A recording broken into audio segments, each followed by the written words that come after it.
Hello, everyone, and welcome back to the Father-Son Packers podcast, your source for Packers news, notes, and analysis. My name is Tommy, and I'm one of your hosts, and I'm joined, as always, by my co-host, my dad, Matt. Dad, how you doing? Doing all right. We've had a chain reaction of different reasons to delay the start of the podcast from, for 24 hours almost. Not quite that, but it has allowed us to get the Friday injury report. I was going to say, there is a silver lining. We are a little bit late with this recording, so apologies for that. We had a few extenuating circumstances. We even had the countdown to start the recording like 25 minutes ago. Yeah. And then we were going to record, last night, and then we were going to record this morning at 10, and then it was 11, and then it was 1, and now it is 2. But, like you said, it did give us some time to get a little bit more extra information on the injury report, so there is that. But today, Dad, we've kind of not talked about it yet, but we are here to preview the Packers' upcoming game against the Arizona Cardinals in Lambeau. Packers are sitting at 3-2 right now, looking to move to 4-2, hopefully. But we're going to preview everything about that. Before we do, though, just a couple of pitches here. If you like what you hear, subscribe, whether that's on, Spotify, Apple Podcasts, YouTube, all three. If you're really feeling a little dangerous, leave a comment, leave a like, leave a review. Good review, please. We would appreciate that. But, even if there's a bad review and you think there are some things we could change, we'll take some constructive criticism as well, because why not? But anyway, yes, please subscribe and then follow us on Twitter at FatherSonPacker. Tweet out whenever we have new episodes, stats that we find when we're doing research, articles and content from other Packers content creators, roster moves, injury reports, the whole 9 yards.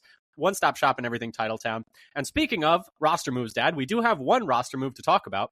Unfortunately, the Packers are placing tight end Luke Musgrave on IR with that ankle injury that he sustained a few weeks ago. He, was active on Sunday, but didn't play at all. It was kind of, I think, break glass in case of emergency. And then a couple practices went by, and Matt LaFleur said, that ankle injury was worse than we initially thought. Yeah. He was really toughing it out, but he's going to, now miss at least 4 weeks here, possibly more. And the corresponding moves, the Packers signed tight end John Fitzpatrick from the Falcons practice squad. Big guy, 6'7", 262, played at Georgia in 2022. So they are adding a tight end back to the roster here, but Musgrave expected to miss some time, Dad. Yeah, and it even went backwards this week from limited on Wednesday to DNP on Thursday. Yeah, seems like that ankle injury was really bugging him. I don't know if you saw, but there were some clips from practice of, it must have been Wednesday's practice, I guess, when he was practicing. He was not moving very well. I was like, are we really sure that this guy's ready to be practicing right now? Because Luke Musgrave is an elite mover at his size. There are other parts of his game he needs to polish, but the one thing he has right now in spades is, the ability to move really fast. And you could see in those clips, it's like, okay, that does not look like how Luke Musgrave usually looks when he's moving around out there. And so hopefully, this will be just a 4-week stint on IR, fingers crossed, and he'll be back healthy, and the Packers can continue to use him, because it has been a bit of a slow second year so far for Musgrave. Kind of has lost that tight end one spot to Kraft, it seems like, but there's definitely still a role for him on this team, and hopefully he can bounce back and contribute later in the year. But Dad, speaking of injuries, should we move on to the injury report, or is there anything else you wanted to talk about with Fitzpatrick taking Musgrave's spot for now? You can move on to the injury report. Okay, injury report wise, and that is, a small upside of waiting to record this late, is we do have the full injury report. So let's start with the Packers side.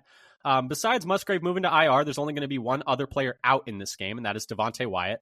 Kind of expected. He's still dealing with his own ankle injury that he sustained 2 weeks ago now.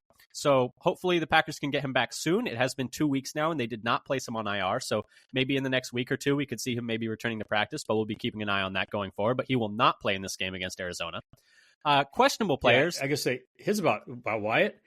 It's been such radio silence on what the nature of his injury were, how severe it is. Like, there's been almost no commentary on it.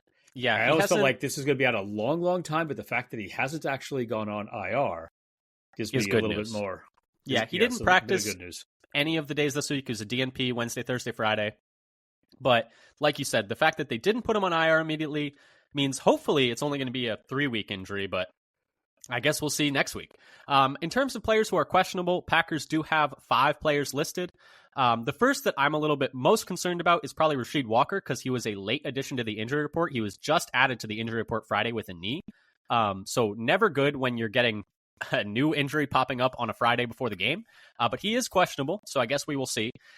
If he can't play at starting left tackle, I would assume they're going to go with Jordan Morgan there, or some kind of shuffle where Morgan takes a spot. If he's ready to go, because he wasn't active last week with that that's exactly where I was transitioning to, because he is also questionable for this game. He is questionable with that same shoulder injury that has kept him out a few weeks. He was a limited participant every day of practice, though, so that is at least something. He was out there practicing. Moving down the list, Jair Alexander was limited each day. He is questionable with a groin injury that kept him out the last 2 weeks, but it's looking like he might make his return. And then Christian Watson, with that ankle injury he sustained a couple weeks ago, he was limited each day. He is questionable. Seems like we might be getting him back sooner than we initially expected, so that's some good news at least, especially with how grisly that injury looked initially. And then finally, Aaron Mosby with a shoulder injury. He was a full participant every single day of practice, and so I'm a little surprised to see him listed as questionable, but he is questionable. Dad, any other thoughts on the Packers side of this injury report? Yeah, the Walker one is a little bit worrisome. Watson, it seems like it wasn't as bad as it first looked, which I thought might be like a 2-month injury. But I don't know if we necessarily can expect him back this week. Jair, I'm sure hoping he plays. It's more activity in practice than he had last week. So maybe that's a good sign that he will actually go this week. Yeah, we'll have to see what is going to happen at left tackle this week. Yeah, I'm going to guess if Walker can't go, they just put Morgan at left tackle and limit the amount of moving. But there is a scenario where, they put Elton out at left tackle and have Morgan play guard. Or if Morgan can't go either, then I think then it's Elton at left tackle and maybe like Monk in the middle. Oh, goodness. I think you might be right. I think it would have to be Elton left tackle. Oh, goodness. Right? Yeah, it's got to be that. And maybe, I don't think they played Monk a whole lot at left guard in the preseason. They might swap Ryan over to left and have Monk at right, because I think the majority of Monk's guard snaps were at right guard. Okay. So that's something I guess I could see if both couldn't go, but and he's a guy they've been keeping active over like Glover, for example, this season so far. Is there any scenario where if both can't go, they go Dillard? Maybe. I mean, it's that's possible. Also a possibility. I know. And he did seem to do a little better there. He was good in the preseason, but he's also been inactive several games so far this year. So I don't know if their opinion of him is as high as maybe how well he played in the preseason at left tackle, because he was pretty good in the preseason at left tackle. After I know last year one of the worst openings to training camp, he actually started doing pretty well in the preseason games. And to be fair, the bad opening in training camp was mostly him playing at right tackle, which I think maybe we've just learned he can't play right tackle at all. But I'm hoping we don't have to know. Yeah, hoping we don't need to find out. Uncover the answer to this mystery. Yeah, as much as I like finding out what the team thinks about their depth, sometimes it's better not to know. And yeah, Dillard wasn't very good last year. I would be surprised if he's the answer there, especially just like, you'd probably just want to rotate in, your higher level players at an important position like that. But I guess we will see.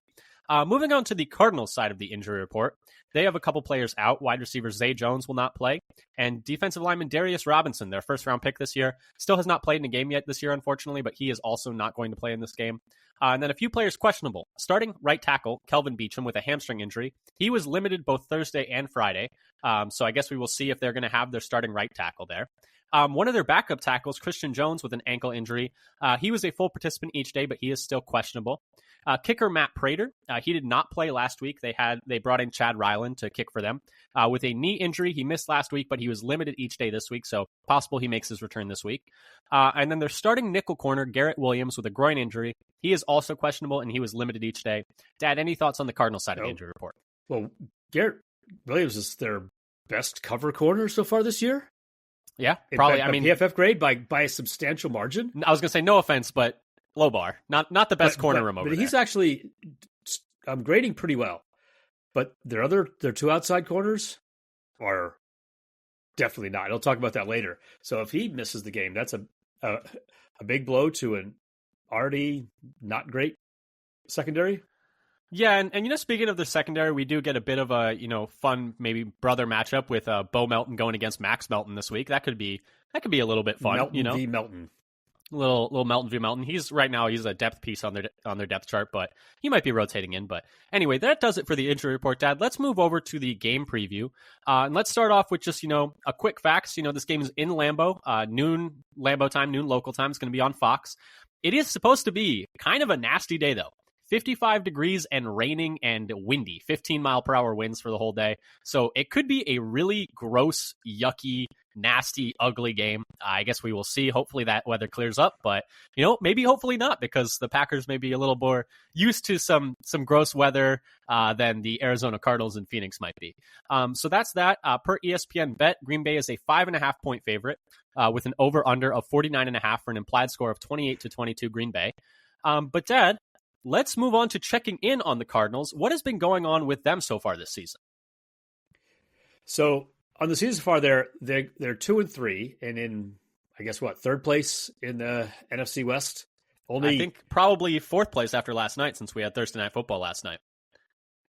Well, aren't they ahead nope, they are ahead of the Rams. I always forget the Rams exist. Yes, they are in third place. Don't forget about the Rams. The thing is, you can't count to 4 without the Rams. I always just think that the Rams are better than their record. But they're 2-3 and only one game out of first. Well, because I was like, oh yeah, they were ahead of the Niners, but then the Niners just passed them last night. It was like, no, they were second in the West for a quick second there, but they've had some wild games, like losing to Buffalo after building an early lead in Week 1, blowing out the Rams, getting blown out by the Commanders, and then making a frantic comeback to win against a kickerless 49er team last week. The Cardinals are a weird team. Every game they've been in is just very strange. Yeah, but they're frisky, though. They got blown out by the Commanders, but every other game they've been in have been against pretty good opponents, and they've, acquitted themselves well. Yeah, and then by statistics, per drive statistics, that we always like to push that narrative. Yeah, per drive better than per game. Per game is just useless. Yeah. It's I could go on a rant about it, because it's just less information than per drive. Per drive gives it's not as useful information, because if you have one team that snaps the ball with 20 seconds left on the play clock, and another team snaps it with 5 seconds left on the play clock, they're going to have more plays per game. It doesn't mean they're better. They just got more plays per game. So it's good if you only care about fantasy, but if you care about who's going to win, that's not the right metric. It's not as predictive, because let's say you have one team that plays against the 5 high-flying offenses. You play against the Commanders, the Bengals, and a few other teams. You're going to get the ball a lot more because they're scoring really quickly. So you're going to get a lot of chances to score as well. But if you have 5 games against, say, the Steelers, the Ravens, and a few other teams like that where they're going to hold the ball a lot, there's just going to be fewer possessions and fewer opportunities for your team to score in that game. So let's say when you play those teams that hold the ball a lot, you get, say, 8 possessions a game, and you score on 4 of them, you score touchdowns on 4 of them, you're averaging 28 points a game. But in those other fast-paced games, you're getting, say, 12, 14, possessions a game, and you score on 5 out of 14 of those. You're a less efficient offense, but you're scoring more points per game. And so that's why we like per drive stats a little bit more. But anyway, long walk, short drink of water. Giving the other team a turn, but you don't have to be playing against. It doesn't matter what your opponent is. If you're just running a lot of no huddle, you just get your plays off a lot quickly, so you get more possessions per game. Yeah, even if you're stalling out. And the thing is, if you're getting more possessions per game, your opponent's also getting more possessions per game. Right. So you don't get more possessions. Well, without your opponent, the only way you get more possessions than your opponent getting more possessions is by throwing pick sixes. I was going to say, or fumbled kicks. Fumbled kicks will give you more. But anyway, long walk, short rant. Drink of water. I was going to make a long rant about time of possession, but that's another story. But anyway, the Cardinals. The Cardinals, they're 7th in the league in points per drive and 7th in yards per drive on offense. So they're actually pretty good, better than the Packers, who are 14th in points and 13th in yards per drive. You're going to get me started on a rant about how yards don't matter. But anyway, continue, please. Well, you don't win a game by getting more yards. Yeah, but also yards, if you have good field position, you have fewer yards available to you to gain. Points per yard. All right, now we're losing people. The more we talk about this, the fewer people are listening. It has a lot of caveats that you have to know the context of. Because if you have great field position and you score every time, another team your yards are not as good, but you're getting 100% of the yards you need every time. But anyway, right. we are losing listeners, Dad. Percent of yards you need per possession. How much do you get? That is probably a better metric, but the problem is you can create these more advanced metrics to capture more information, but you lose the amount of people who have intuition about those numbers, and so it's harder to just like see them and know what they mean. But anyway, as opposed to the number we're losing now by just going on this long. But anyway, the Cardinals. How are the Cardinals doing on defense? They're not good. So they're 27th in the league in points per drive given up, and 26th in yards per drive given up. The Packers are actually much better. Middle of the pack, they're 14th in points per drive given up and 17th in yards per drive given up. So middle of the pack on defense. They are, so in terms of like net points per drive, Cardinals are 20th and the Packers are 13th. Solid. Couple of middle of the pack teams right now. You know, it is what it is. An advantage for the Packers there, in terms of like the whole team. Now by DVOA, correcting for strength of schedule, the Cardinals are 14th in offensive DVOA, while Green Bay is 4th in offensive DVOA, 4th in the league. Mm-hmm. I mean, and it's been pretty good. And the Cardinals are 26th in defensive DVOA, and the Packers are 17th. So basically the middle, right, almost dead smack in the middle. Yeah, and for those that don't know, one of the two teams that would be dead smack in the middle. Yeah, and for those that don't know, DVOA is useful because it takes into account, the opponents you're playing against. So the Packers' DVOA is very high because they scored a lot of points against the Vikings. That's probably the main reason. That could be. But yeah, that's especially when you're this early in the season. It is, I would say DVOA really settles in around like week 7, week 8, but it is still a useful stat to have. It is kind of noisy for the effect of a single game this early. Yeah, but because it's not like median. Probably. I don't know actually how they correct for it. I don't know what their formula is. And then in terms of special teams, the Cardinals are 16th by DVOA, while the Packers are 28th. So the Packers are 28th in special teams by DVOA. I do want to say it's been a lot better than last year. If you took out the kicking, I think that they would be like 12th, 11th. The problem is the kicking's been bad. But I think the rest of the special teams, the coverage, the punt coverage, the punting, stuff like that, the penalties. Last year, they were the most penalized special teams in the league. This year, it feels like they've really cleaned that up, I will say. And so I think that for me, I'm like actually pretty okay with how the special teams has been for the Packers so far this year. Just they need to figure out kicker, which like obviously is a pretty big caveat, but it is what it is. Yeah, and the one thing they're not getting this year is the bonus of all the returns because there's just so much, maybe fewer of them. So no returns. The variance between teams for return bonus is low because Keyshawn has had one return so far this year, and it was against the Eagles when he returned it from 7 yards deep in the end zone for no reason. Not for no reason. I can understand the argument that you might have that's a good decision. I may have disagreed with his reason for that one. Yeah, he may have had a reason, but I may have disagreed with it. I don't know. I can see the argument both ways because like there's 30 seconds left. I mean, we need a big play. He's a big player. Can we pop one because we need a touchdown? It's not like, if you needed a field goal, I would be like, okay, don't do that because you can just get to the 30 and get 20 yards and have a field goal, but they needed a touchdown. So. Yeah. You do know the clock is going to snap after that. I mean, the clock is going to stop after that play as well. Bad result, but I kind of understand it. But anyway, we're trailing off this Cardinals matchup, Dad. So let's get back. Where are those rails? I know that they're out there somewhere. No, this has been a bit of a mess, but we're all right. We're doing fine. Everything's fine. Let's move on though to the meat of our game preview, Dad, and let's start with saying some nice things about the Cardinals. Hey, now play nice. One of our favorite sections. One of your favorite sections. What are some things that the Cardinals are doing well so far this year? I'll start us off. I think this is one. I don't have to find my spot. Yeah. So. I think that the number one thing for them, there are a few things that they do well. Like you mentioned, their offense is quite good. I would say they're running the ball just really well.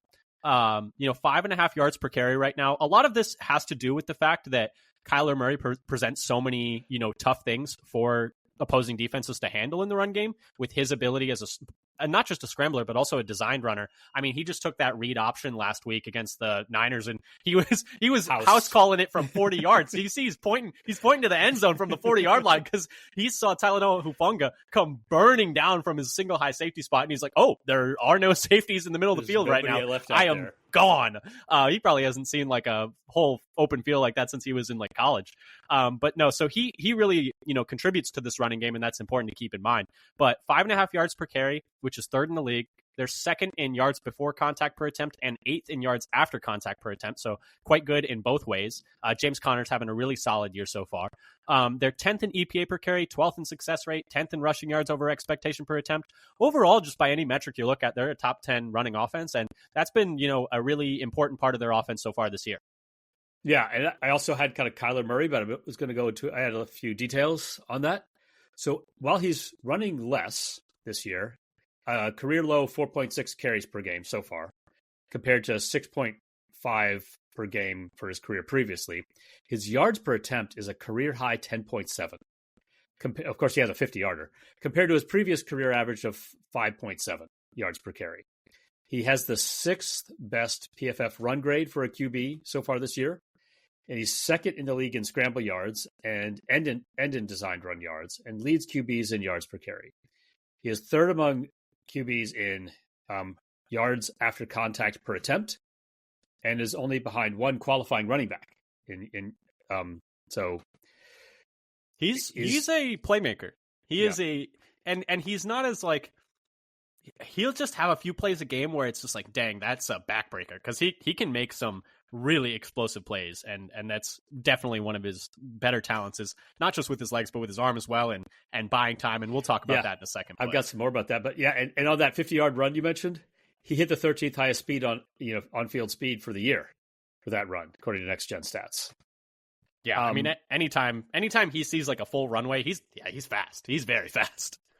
Yeah, and then he's also having a good year passing. This is the second best passing PFF grade of his career, his best since 2020, and it's the 6th best in the league this year, with his best passer rating and best QBR of his career.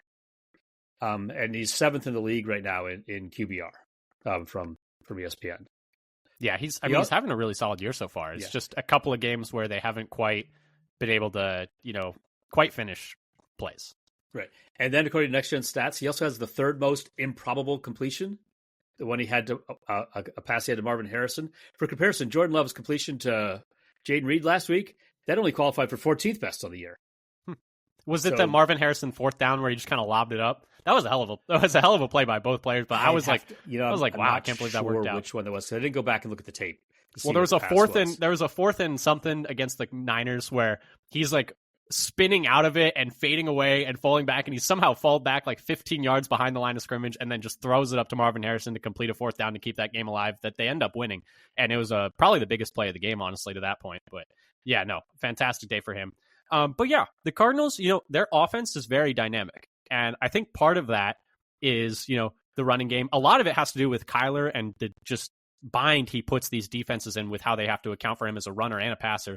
But Dad, let's move on to the next section, which is things that we're nervous about, which we've kind of talked about with the things the Cardinals are good at. This section's more about things the Cardinals do that are going to give the Packers problems, and things that we're nervous about how the Packers are going to handle that. For me, number one, we've already talked about Kyler. I am a little bit nervous about him specifically extending plays. And so what I mean by that is right now the Cardinals offensive line is actually playing very well in a lot of different facets. We talked about how they're really good as a team, yards before contact per attempt. That's in a lot of ways an offensive line stat, although it is also a Kyler stat, but it is an offensive line stat. When you look at some of their pass blocking metrics, they allow the 7th lowest pressure rate and the 8th highest time to pressure. So they're letting Kyler hold the ball back there a good amount, and they're doing a really good job of keeping him clean. And when you keep Kyler clean, he is really dangerous. And so meanwhile, we talked about, the Cardinals aren't allowing a very high pressure rate. They're letting Kyler hold the ball a lot back there. The Packers right now are allowing the 2nd highest time to throw in the league, which is combined with the Cardinals offensive line going to cause some problems, because when you look at Kyler's splits, when he has to throw in less than 2.5 seconds, he's only averaging 5.4 yards per attempt, which is 32 out of 40 quarterbacks in the league, and that's per PFF. When he's able to hold the ball longer than that, longer than 2.5 seconds, he's all the way up at 9.1 yards per attempt, which is 11th best of those 40 quarterbacks in the league. And so his ability to create big plays when he's able to hold the ball, combined with the fact that the Cardinals protect him well, and combined with the fact that the Packers are allowing quarterbacks to hold the ball at the 2nd highest rate in the league, I think that trio just combines to be like, I am nervous about Kyler creating late and downs in this game. Brief confession, as I looked at the numbers in your notes here, I'm used to often seeing like the average accompanied with the raw numbers in parentheses. So when I saw, how in the world does 32 divided by 40 equal 5.4? Oh wait, that's 32nd out of 40. Yes, 32nd out of 40. Yeah, but no, yeah. So he is just really good when he's able to hold the ball back there. The Packers have let quarterbacks hold the ball against worse offensive lines than the Cardinals have. So I think that's something I'm really nervous about in this game.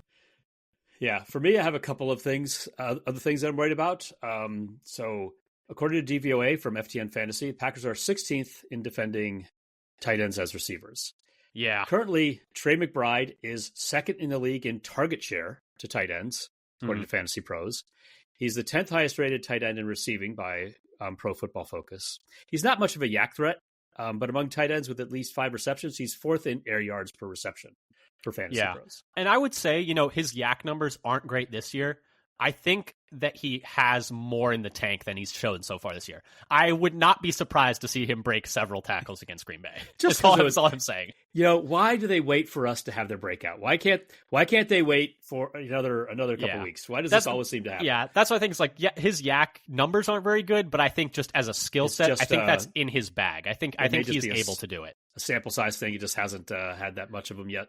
Yeah, and I've actually watched a surprising amount of Cardinals games thinking about it, and a lot of it is like, they're getting to him a little bit late in the down, and then he's getting it's like a check down. He gets like planned into the game a lot, and then he'll get some check downs where it's like he just gets smacked as soon as he catches it, and I'm like, okay, that wasn't even an opportunity. It's late in the play when I got to find somebody down there. Exactly, but yeah, it would be interesting to see like how much crazy scrambling around does Kyler Murray do before he throws to each receiver. I that's a very good point, because he does do a lot of crazy scrambling. Okay. How far into the play does the pass go, depending on which receiver it is? Green Bay. So that's something I'm worried about on defense. So another thing I'm worried about on the Green Bay defense is they have some weaknesses in defending outside runs. The Packers do. On long runs to the outside, in particular, where but per NFL Pro, Green Bay gives up the 5th most yards after contact per rush in outside runs. And according to NFL Pro also, James Conner has the 2nd most runs on the year over 10 yards amongst running backs. He has 12. And he also has forced the 6th most tackles on the year per PFF. So I'm a little worried on, Conner breaking out some long runs to the outside against us. Yeah, I mean, it is really remarkable how when he was with Pittsburgh, to me, he was such an afterthought. I was like, oh yeah, he's like a churner. Like there's nothing really that dynamic about him. He'll get you 4 yards in a cloud of dust. And then he goes to Arizona, changes his number to a single-digit number, and then gets superpowers. Just like all the extra weight of that double-digit number. That pate on the jersey was just weighing him down. I don't know what it is, but he looks, I think it's obviously just a vision thing, but he looks like when you put that single digit number on, he looks so much faster. He looks like such a better pass catcher. His development as a pass catcher with the Cardinals from what he was with the Steelers. It was pretty good at Pittsburgh. I remember when he came in, when Bell just sat out, I'm taking the year off. And Conner came in. No, was that the same year? Yes. He's been in the league that long? There's no way he's been in the league that long. He was the guy who came in and was like, and then he had a great fantasy year. Just coming in when Bell decided he was going to just sit down. And Connor's like, oh, well, I guess they don't need Le'Veon Bell. Connor's doing everything. He had these great fantasy numbers that year. Was that really the same year? Man, that was the same year. Time flies by, huh? But no, yeah, James Conner is a very dangerous back. He is super dynamic in terms of his tackle breaking ability. Like you mentioned, his ability to force missed tackles, his ability as a pass catcher, his ability as a runner. I mean, last week in the second half of that game was a big reason that they were able to beat the Niners, as he just ran all over them in the second half. In the first half, they held him down pretty well. And in the second half, he averaged like 8 yards a carry. So they're going to have to, it's not a one-half job. Just because you hold him down in the first half does not mean your job is done, is what the Niners found out last week. F around and find out. Yeah, you know what they say. But anyway, so that's kind of the two things that we're nervous about, Dad. But the Packers, they're favored in this game for a reason. They have some things that they can exploit. And a lot of that has to do with, the Cardinals defense, which is what we're going to transition to exploitable weaknesses of the Cardinals. Because, they're not a perfect team. They're a very dynamic offensive team. They're a very solid team. They're a very frisky team, but they have some weaknesses as well. And I'm just going to talk about their defense here because I think that that's probably the number one highlight is their defense has really struggled so far this year. They have struggled against the run. They're 25th in EPA per rush allowed, 28th in rushing success rate allowed.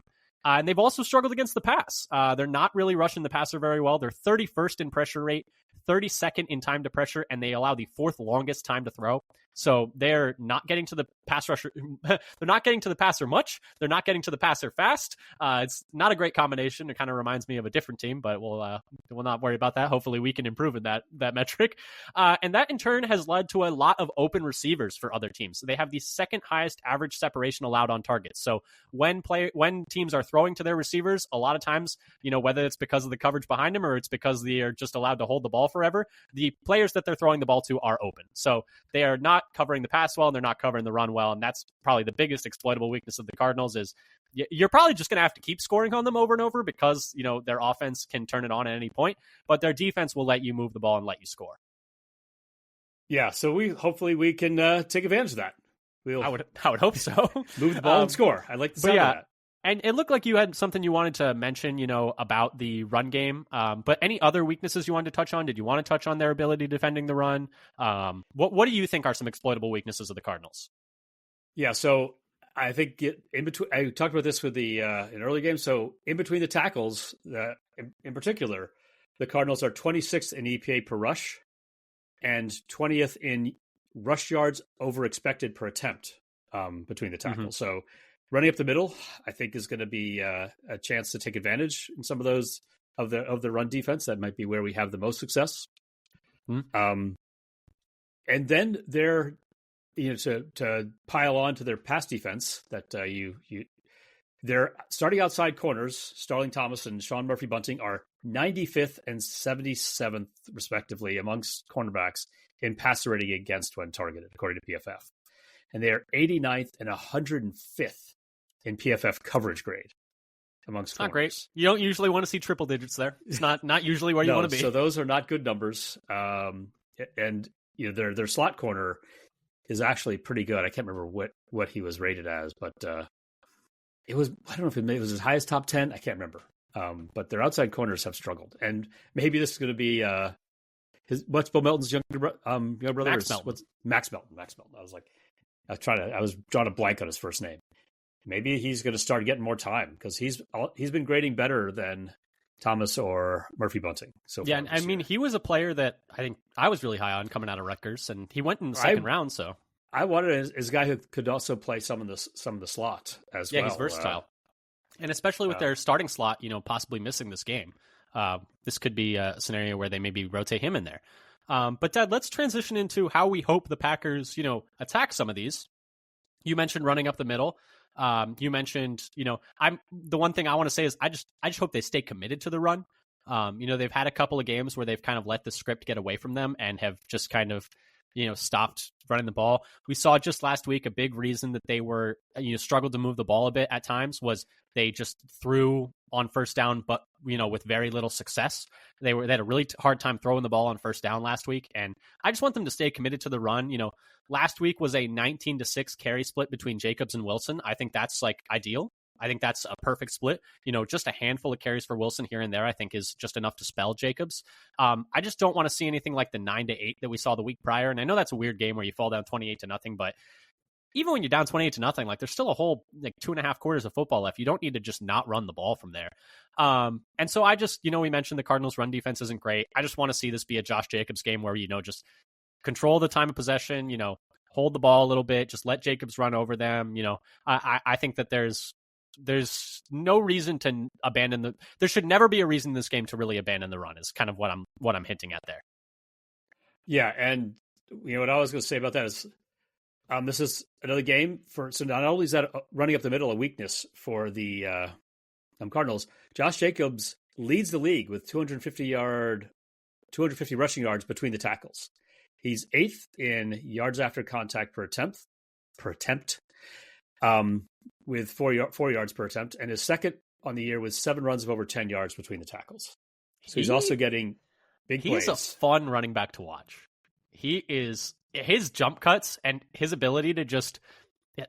He's a really good between the tackles runner. He's a really good runner, period. I think the Packers so far, I don't know about you, but I would give that signing like a very solid like A-, B+ so far. He's been really good.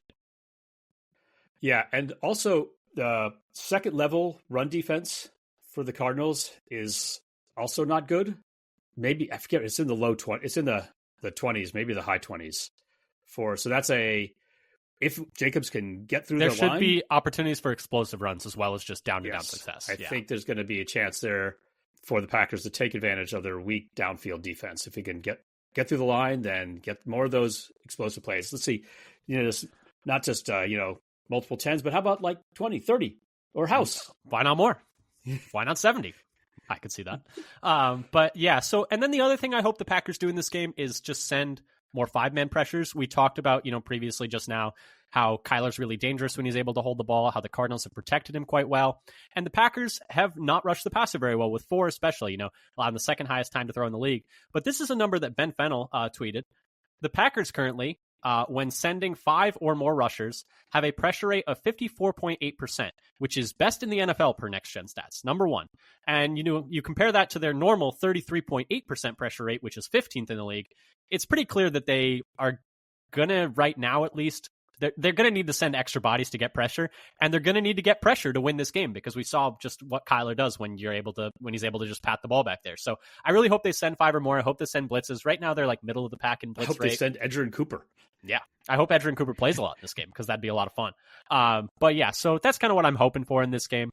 Dad, let's transition though, and you mentioned Edgerrin Cooper. Let's move on to our next section, which is don't take your eye off of that guy. And I think it transitions pretty well. This is our section where we talk about not just players who we think are going to have a good game, but players that we think need to have a good game for the Packers to win. And the players that I'm highlighting are Edgerrin Cooper and Quay Walker, the 2 linebackers that, and obviously McDuffie as well and Wilson as well, but specifically Walker and Cooper, because I think stopping Kyler's scrambling ability is going to come down a lot to, how the second level defenders play. And right now they're also not getting pressure unless they're sending those second level defenders. So there's going to be a lot on the plate for both Walker and Cooper where, hey, the pass rush is very reliant on you. Stopping scrambles is very reliant on you. Stopping the run game with James Conner is also going to come down to how the linebackers play. Probably the 3 most important things on this defense are going to come down to how Walker and Cooper and, McDuffie and Wilson to a lesser extent play. And so that's why they're my players to watch in this game, because they need to have a good game for the Packers to slow down this offense. I think we could also, I might pile on here, like Evan Williams or Bullard. Well, don't worry. We're going to talk about that in a second. For help against the run. And Keyshawn as well. I think you got to put him in there too. For me, the players are the Packers' boundary wide receivers, Wicks, Dobbs, and Watson if he plays. As we talked about, their outside corners have been bad this year. And so I think we can look to pass to the outside against them. And that's might be the route to success. Mm-hmm. Mm-hmm. Exactly. So I want to watch how they do, whether they're going to be getting separation, whether they'll be, please hold on to the ball. I know, right? Just can we make some contested catches, please? Can we not have drops? Right now, the Packers have the highest drop rate in the league at 11.1%, or Jordan Love has the highest drop rate in the league. I guess is actually the better number, because I don't think they had as many drops in those other 2 games. I think their drop rate is lower overall as a team. But in terms of quarterbacks, Jordan Love has the highest drop rate when he's throwing in the league at 11.1%, which is not ideal. Hopefully they can clean that up. But yes, it's been a bit of a struggle so far.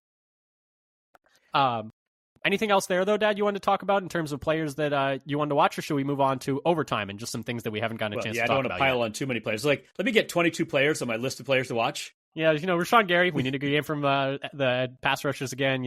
Obviously, what do you think about, we're going to get a little tangent here. I thought Colby Wooden looked pretty good last week after being inactive the first 4 weeks. I thought he played pretty well against the Rams. He was getting some pressure, which was good to see. Yeah, it would be nice to finish it off, but not get beat by the jump cut. But I think he actually was doing pretty well. And the other second year interior defensive lineman, Carl. Yeah. So I don't know why PFF didn't like his game. I thought Brooks played really well. I mean, he had two sacks and they couldn't get to the passer otherwise. And I know those sacks came late in the down. He was the guy getting to the quarterback. And I thought it was interesting. Wooden, after not being active weeks 1 to 4, I think he played more snaps than Slayton in this game, right? in the last game, that is, against the Rams. I think he did. Oh, then Slayton? Yeah. He might have. He might have had more snaps than Slayton. The Slayton had a pretty good game too. He had a really good game, but I think maybe they're finding that he just needs to be more of a rotational, limited role and come in for fewer snaps, and maybe he can be more effective that way. I think right now they're kind of searching for answers along that defensive line group and trying to figure out what they can do, and maybe it's just they need to bring 5 every time. But anyway, let's move on to our overtime though, Dad, and let's talk a little bit about some things we haven't gotten a chance to talk about yet. What are you looking at in this game that didn't fit in any of our neat, tidy boxes above? So for me, it's like, what level of play are we going to get from the Packers' second outside corner? That is, if Jair plays. Is it going to be Stokes or Valentine? Jair's got a decent PFF grade at 72.7 in coverage grade. Wait, can I stop you real quick? Sure. I think, I hate to stop you. I think it might make more sense for me to go first, because I have questions about who even is the second outside corner, who even is playing in the secondary in this game, because that's my biggest question for this game. Sorry to interrupt you, but what is the secondary going to look like in this game? Because just last week, so the reason I want to talk about this is last week, the Packers made a major shakeup in the secondary. They took Evan Williams became your new starting free safety next to McKinney. He played 100% of snaps. So they were both on the field 100% of snaps. Javon Bullard, who had previously been your starting safety in every other game, came down to the slot and played most of the snaps in the slot. Keyshawn Nixon, though, still played 100% of snaps, but played most of those snaps at outside corner. And just this week, Jeff Hafley made a point of saying that Nixon is getting underappreciated for what he's bringing to the defense, and he deserves more credit for what he's doing. And I think Nixon's actually playing pretty well this year. I think he's playing even better than he did last year. But so my question is, with Jair looking to possibly return, because Nixon, we mentioned, was playing mostly at outside corner last week, but Jair wasn't playing. So what is the secondary going to look like? Are they going to go back to what they did weeks 1 to 4, where it was, Jair on one side, Stokes or Valentine on the other, Keyshawn in the slot, and Bullard and McKinney up top? Maybe you rotate Bullard and Williams a little bit and just play them 50-50. Is it going to be like that, like they did weeks 1 to 4? Is it going to be more like last week, where it's, McKinney and Williams up top, Bullard down in the slot, maybe rotating with Keyshawn, and then Jair and Stokes outside? Or is it going to be Jair and Nixon outside with Bullard in the slot, and they're just going to not have Valentine and Stokes play as much? I don't know, because Dad, I think that this is probably the most interesting talking point just conceptually from this game, because what they do in this game kind of shows what maybe they're going to do going forward, seeing as it's looking like they're going to have their full complement of secondary players in this game. Yeah, so I'm kind of expecting more Valentine than Stokes. Okay, well, but are you expecting more Valentine or more Keyshawn? That's my question. Is Keyshawn going to be the second outside corner?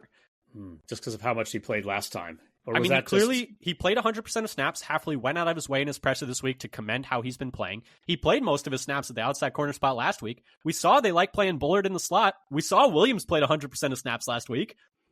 Is it Keyshawn as the second outside corner? I would like an alignment that gets both Bullard and Williams out on the field. Yeah, me too. I'm in favor of that. Well, I'm in favor of that, but clearly, and clearly they like both of those players too, but clearly they're very, very, very high on Keyshawn, because, he didn't miss a snap last week. And so if they decide, hey, we want to get Williams and Bullard on the field together, it doesn't seem like taking Keyshawn off the field is even on the table for them. And so that's why I'm like, are Stokes or Valentine not going to play as much?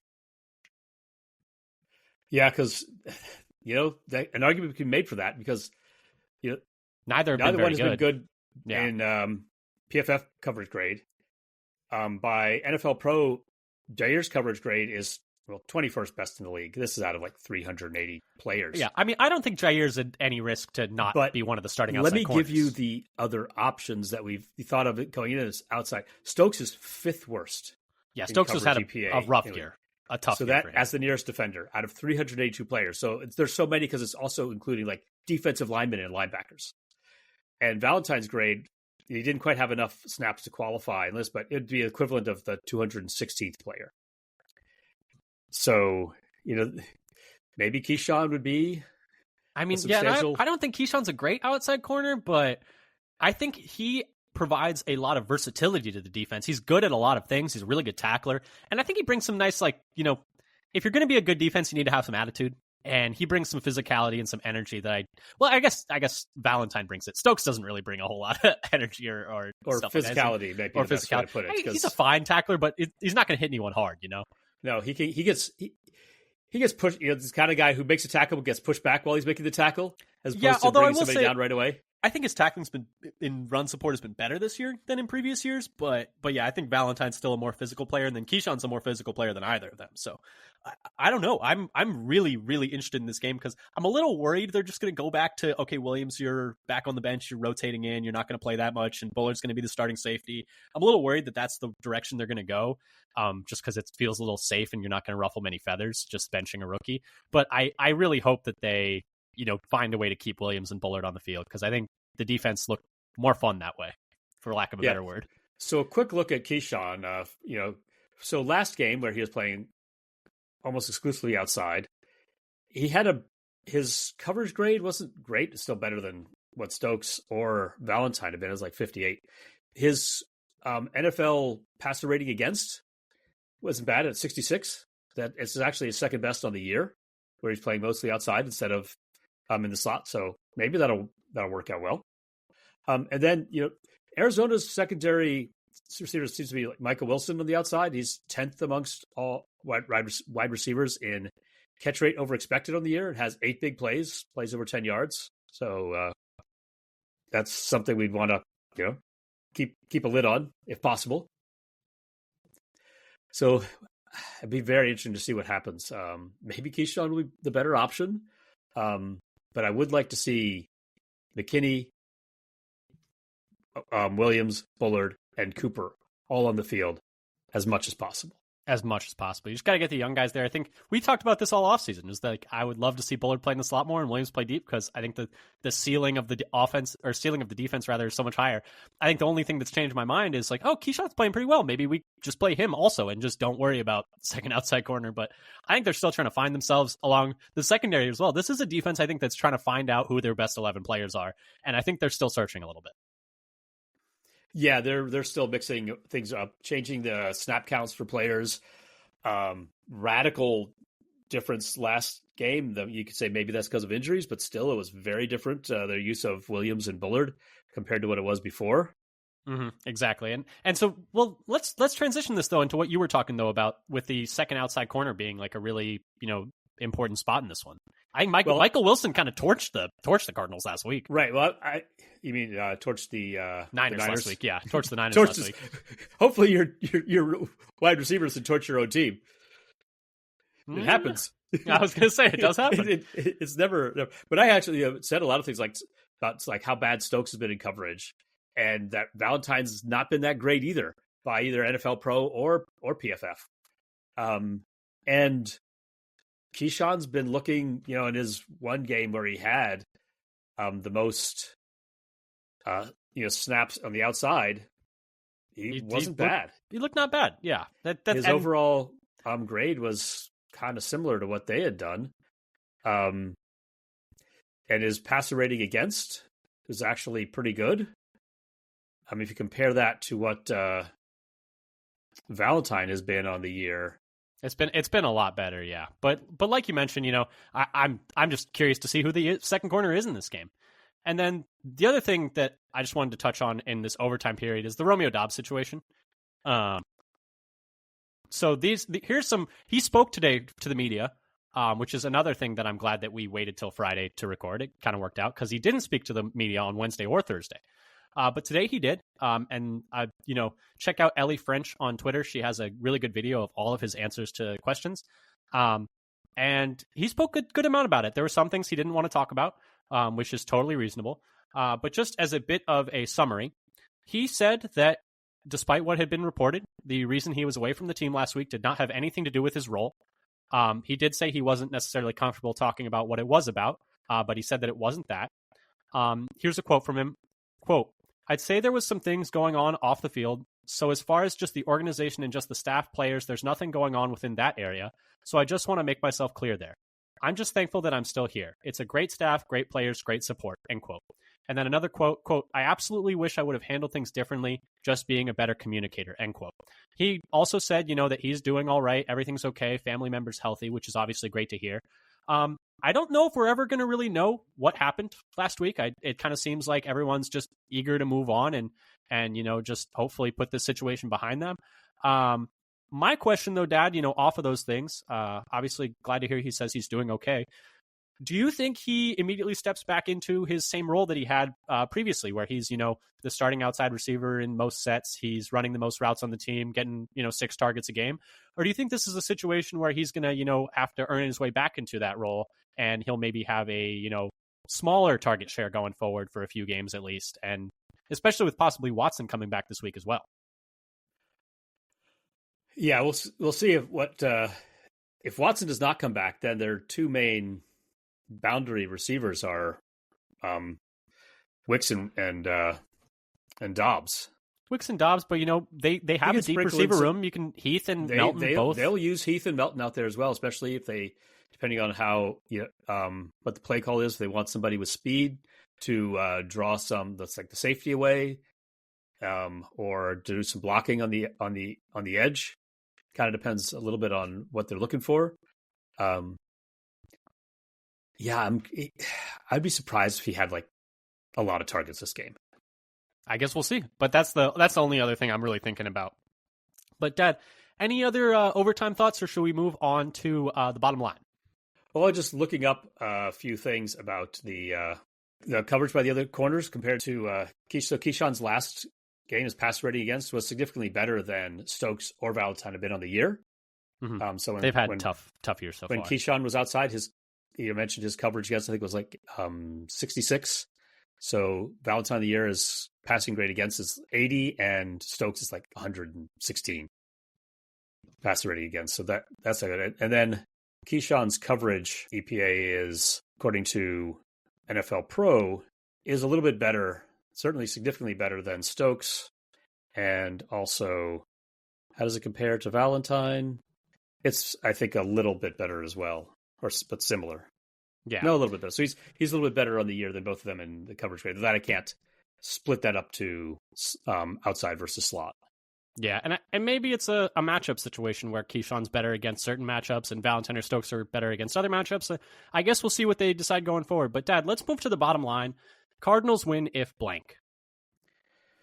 So Cardinals win, for me, is if Connor gets to the second level repeatedly on run plays. In addition to him being among the league leaders in runs over 10 yards, Green Bay is also not so good on their second level run defense. They're 22nd in the league. Not as bad as the Cardinals, who are 29th, but still not great when they have runners, getting through to the second level and running around.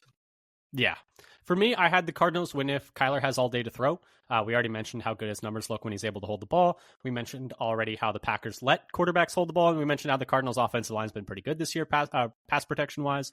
I was also tempted to be like, Cardinals win if the Packers don't force turnovers, because if you look at the numbers, the Packers' defense without turnovers is pretty bad, and they've been really reliant pretty much on just Xavier McKinney bailing them out in several games, which he's a beast, so that's kind of worked so far, but it's not something where it's like you want to be so reliant on just a noisy stat like turnovers. But yeah, so I think mostly Cardinals win if Kyler's able to just buy time back there and pick us apart. But Dad, let's move on to other side. Packers win if blank. So for me, it's kind of the flip side. So Arizona's even worse in their second level defense, as I said. So if Jacobs can get through their defensive front of the Cards, I expect that will break off a lot of long runs. And if he does that, then I think we're going to be able to basically do whatever we want, because it'll open up the passing game. And I think Love could then have a big game, because he'll be having to load the box. Exactly. I mean, great minds think alike, Dad, because we both have the same thing here. If the Packers can run the ball consistently and hold the ball, they should win this game. Because then that'll limit the opportunities for us to make mistakes. It'll limit the opportunities overall for the Cardinals offense. I think that's just, great minds think like that. What can we say? But anyway, final thing here, Dad, score prediction. What do you got? So I have the Packers winning 27-20. Solid. So you can make comments about, whether I'm requiring some field goals. I was going to say, how does the math work out there? But no. Or just a missed extra point. That's also the option there. Hopefully we have 3 2-point conversions and 1 field goal. Why not? For me, I have Packers 24, Cardinals 21. I think should be a fun game, good game. And hopefully Packers can come out with a W and move to 4-2 here, because, the NFC North is incredibly competitive right now and you got to keep pace with everyone. But anyway, thank you, everyone, so much for listening. This has been our pregame for the Packers-Cardinals matchup this coming weekend, Week 6 in the NFL season. Already a third of the way through the season almost, which is kind of wild to think about, but just keep chugging along here. Thank you again so much for listening. If you like what you hear, subscribe. Spotify, Apple, YouTube. Leave a comment, leave a rating, leave a review. We would really appreciate it. Follow us on Twitter at FatherSonPacker for updates to the roster, updates to injury reports, updates to when episodes are out, et cetera, et cetera. Anyway, thank you so much, and until next time, go Pack, go. Go Pack, go.